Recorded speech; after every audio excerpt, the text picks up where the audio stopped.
Mas pinaigting na ng mga autoridad ang kanilang hot pursuit operations laban kay Atong Ang matapos maglabas ng warrant of arrest ang Laguna Regional Trial Court Branch 26 kaugnay ng mga kasong kidnapping with homicide at kidnapping na may kaugnayan sa pagkawala ng ilang sabungero.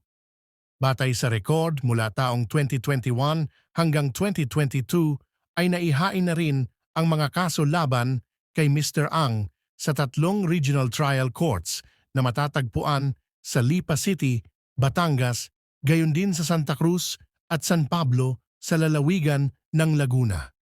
Ang Department of Justice ay nagsampa ng kaso laban kay Mr. Ang at 24 pang individual matapos matukoy ang pagkakaroon ng prima facie evidence at makatwirang posibilidad ng pagkakasala ng mga akusado.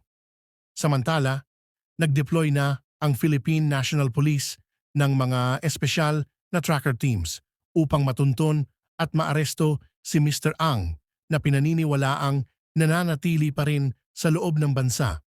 Nauna nang naaresto ang 17 sa kanyang mga kapwa-akusado, kabilang ang 10 pulis at 7 sibiliyan. Ayon sa Criminal Investigation and Detection Group o CIDG, may kabuuang 18 akusado ang sakop ng 2 warrant of arrest na inilabas ng korte sa Laguna kaugnay ng 5 bilang ng kidnapping with homicide at 6 na bilang ng kidnapping with serious illegal detention. Karamihan sa mga naaresto ay dating mga security personnel ni Mr. Ang. Umaasa naman ang mga pamilya ng mga nawawalang sabungero na ang mga pagdakip na ito ay magsisilbing mahalagang hakbang patungo sa matagal na nilang ipinaglalabang katarungan.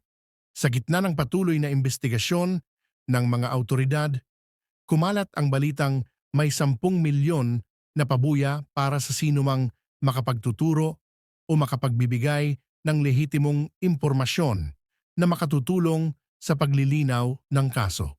Sa ngayon, patuloy pa rin ang masusing investigasyon ng mga autoridad habang tinutugis ang mga natitirang akusado sa kaso. Iginiit naman ng mga opisyal na walang sino man ang higit sa batas at mananagot ang lahat ng mapatutunayang sangkot sa pagkawala ng mga sabungero. Para sa mga pamilya ng mga biktima, ang patuloy na pagkilos ng pamahalaan ay nagbibigay ng pag-asa na sa wakas ay makakamit ang hustisyang matagal na nilang hinihintay.